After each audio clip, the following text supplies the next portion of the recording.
in January, I went to a RTF session. I don't know if you have ever heard about it.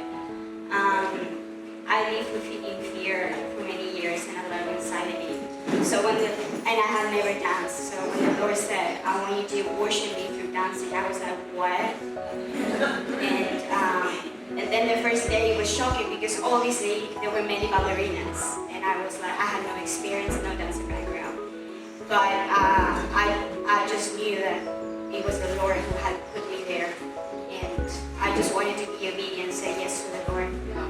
And I still had a lot of fear the first weeks, like they asked me to move, and like, okay, I don't know, whatever. And then I was like, oh, it's so hard for me, and all the girls were just, So after RTF, facing the fears and the anxieties, and then we need to replace the lies with the truth, and then we asked the Lord to give us something, and He gave me this vision that I was on top of a hill, and I had a white flag in my hand, and I was waving it, and what really broke me was that He called me to be a leader, and I have never wanted to be a leader. I don't like to be seen. So I was like, wow, okay. And then I could see, like, not so far, but I could see a huge, shiny castle.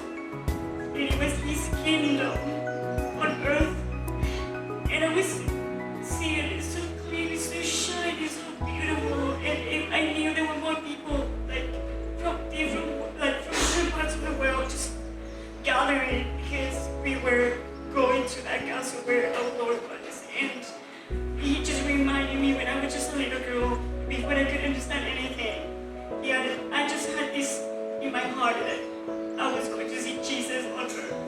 So when He showed me that, I was like, wow. So that is the place